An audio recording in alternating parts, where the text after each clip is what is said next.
Hello viewers, இனி நம்ம பார்க்க போறது One Piece episode 850 part 1.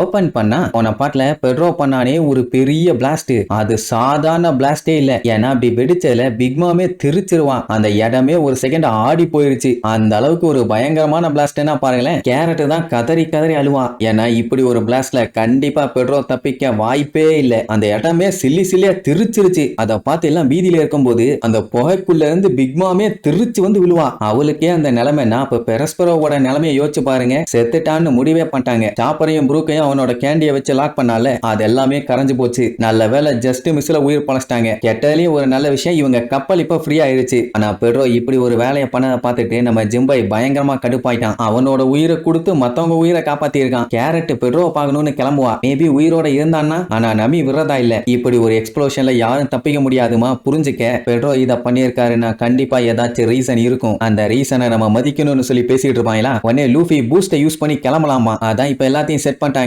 Brook and சாப்பரும் கூட இருக்காங்க. இனி கிளம்புற வேலை மட்டும்தான். லூஃபி எல்லாம் பெட்ரோவோட தியாகத்தை நாங்க வீண் போக வைக்க மாட்டோம், எப்படியாச்சும் இங்கிருந்து தப்பிச்சே தீர்வோம், என்னானாலும் சரின்னு சொல்லிட்டு வெறியோட சண்டைக்கு நிப்பான். வேற யாரும் இல்ல, கட்டகுரியோட தான். சோ ரெண்டு பேரும் வெறியாகி ஒரு பெரிய தலைவர்கள் சண்டை போடுறதுக்கு ரெடியானா கேரட் பெட்ரோ செத்ததுனால கடுப்பாயி பாஞ்சு வந்து அட்டாக் பண்ண வருவான். இது எல்லாத்துக்குமே காரணம் நீங்க தான்டான்னு. அப்ப அவளுக்கு ஒரு சின்ன பிளாஷ்பேக். என்னடான்னா, சின்ன வயசுல நம்ம கேரட்டுக்கு கத்தி சண்டை போட்டு சொல்லி கொடுத்தது சிசிலியன். அவன் ஒரு டெரர் பீஸ்னு வைங்க. பயங்கரமா மிரட்டி தான் கேரட்டுக்கே சொல்லி தருவான். அவ சின்ன பொண்ணு இல்ல, பாவம் ரொம்ப கஷ்டப்பட்டு தான் சண்டை போடுவா. பெட்ரோ இதெல்லாத்தையும் மரத்து மேல இருந்து பார்த்துட்டு அவளுக்கு ஸ்வாட ஒழுங்கா புடிக்க கூட தெரியல, அவளுக்கு போய் இதெல்லாம் சொல்லி கொடுத்துட்டு இருக்கியாமா. ஆனா சிசிலியன் அடிச்சு சொல்லுவான், இல்ல கண்டிப்பா அவளை ஒரு பெஸ்ட் ஸ்வாட்ஸ்மேனா நான் மாத்துவேன், அதுல எந்த ஒரு டவுட்டும் இல்லாமா. ஆட மூளை கட்டவனே, உன்னோட கத்தியை கொடுத்து அவளை ஸ்ட்ராங் ஆக்கிறத விட அவ எதுல பெஸ்டோ அதை வச்சு அவளை ஸ்ட்ராங் ஆக்கினீங்கன்னா இன்னும் ஈஸியாவே ஸ்ட்ராங் ஆயிருவாளே. எதுக்கு இந்த வேண்டாத வேலைன்னு கேட்டா, பெட்ரோ நீ ரொம்ப ரொம்ப சாஃப்டா இருக்க, ட்ரைனிங் கொடுத்தாதான் முன்னேற முடியும், இல்லன்னா ஒண்ணுத்துக்கு ஆகாது அப்படி இப்படின்னு பெட்ரோ என்ன சொன்னாலும் ஏத்துக்க மாட்டான். எப்படி இருந்தாலும் சிசிலியன் இப்படித்தான் முரட்டுத்தனமா ட்ரைனிங் கொடுப்பான்னு தெரிஞ்சு பேசாம நீ வேணா என் கூட வந்துரு, நான் உனக்கு ட்ரைனிங் கொடுக்குறேன், அதுவும் உனக்கு விருப்பம் இருந்தா வரலாம், இல்லன்னா வேண்டாம் நீர்வான். கேரட் கிட்ட ரொம்ப நல்லா பேசினவனா அவளும் ஓகே நீர்வாளா சரின்ட்டு அவளுக்கு ஒரு கிளவுஸ் ஒன்று ரெடி பண்ணி கொடுப்பான். அதுல பாத்தீங்கன்னா நெயில்ஸ் எல்லாம் நல்லா ஷார்ப்பா வரும். அது அவளுக்கு நல்லா சூட் ஆயிருச்சு. எலக்ட்ரிசிட்டியும் ப்ரொடியூஸ் ஆகுமா.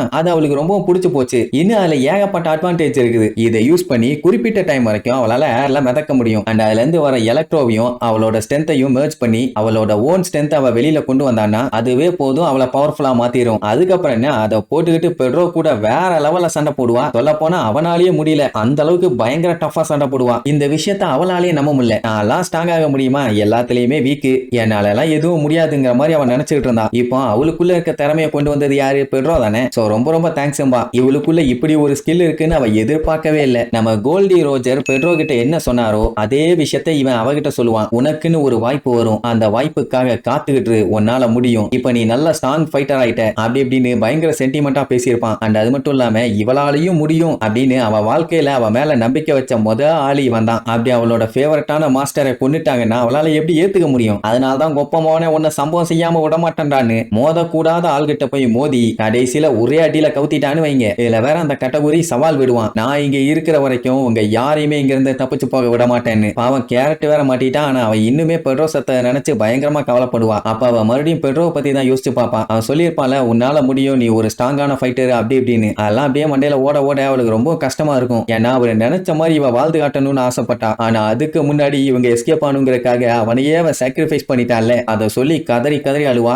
அந்த டைம் லூஃபி கேரட் மேல இருந்து காலரா கொய்யாலன்னு பாஞ்சு வந்து கண்ணா பின்னு குத்துவான். ஆனா என்னதான் குத்துனாலும் லூஃபியோட அட்டி அவன் மேல படவே படாது. அதனாலேயே ஓவரா பில்டப் பண்ணுவான். நீ யாச்சும் ஸ்ட்ராங்கா இருப்பேன்னு நினைச்சேன், ஆனா இவ்வளவு வீக்கா இருப்பேன்னு நான் நினைச்சு கூட பார்க்கலாமானா. உடனே தேர்ட் இயர் எடுத்து, டே கொய்யால, இந்த கப்பலோட கேப்டனே நான் தாண்டா, இங்க இருந்து போணுமா வேண்டாமான்னு நான் தாண்டா டிசைட் பண்ணும், அதை முடிவு பண்ண நீ யாரா டவுசர் மண்டையான்னு ஓங்கி ஒரு குத்து. ரெண்டு பேரும் அப்படியே ஈக்குவலா அடிச்சுக்கிட்டு இருப்பானுங்க. ஆனா லூஃபி கொல்ல காண்டாயி கேட்டகரியை கம்ப்ளீட்டா லாக் பண்ணிடுவான். அதுக்கப்புறம் நமி கிளம்பலான்னு சொன்னவனே அவ கரெக்டா எந்த சைடு போகணும், எப்படி போகணும், எந்த டிகிரியில போகணும், எந்த ஆங்கிள் போகணும்னு பக்காவா பிளான் பண்ணிட்டு கோலாவை ஆன் பண்ணி விடுவான். கண்ட மேனிக்கு வைப்ரேட் ஆகும். ஜெம்பை ஃபர்ஸ்ட் டைம் இதை பாக்குறான்ல, அவனுக்கு ஒன்னும் புரியல. அப்புறம் தான் எல்லாத்தையும் எடுத்து சொல்லுவான், இங்க கேட்டகரி நீ என்ன பண்ணாலும் என்னைய தடுக்க முடியாதுன்னு ஓவரா பில்டப் பண்ணிட்டு இருப்பானா. அதெல்லாம் எங்களுக்கு தெரியும், நீ வாயை மூடுமா. அதே நேரம் இங்க அந்த அமண்டே, நான் என்ன ஆனாலும் அவங்கள தப்பிக்க விட மாட்டேன், எனிமியோட கப்பலை சுட்டு காலி பண்ணுங்க, யாரும் இங்க இருந்து முழுசா திரும்ப கூடாதுன்னு உடனே அங்க பீரங்கி எல்லாம் அலைன் பண்ணி சுடுறதுக்கு ரெடி ஆயிட்டு இருக்காங்க. அதே நேரம் அந்த சப்மெரின் இன்னும் வெளியே தான் இருக்குது. சோ அதை நம்ம ப்ரூக்கு கைத்த போட்டு கெட்டி அதை கப்பலோட கட்டி வச்சிருவான். அந்த டைம் ஐலாண்டுக்குள்ள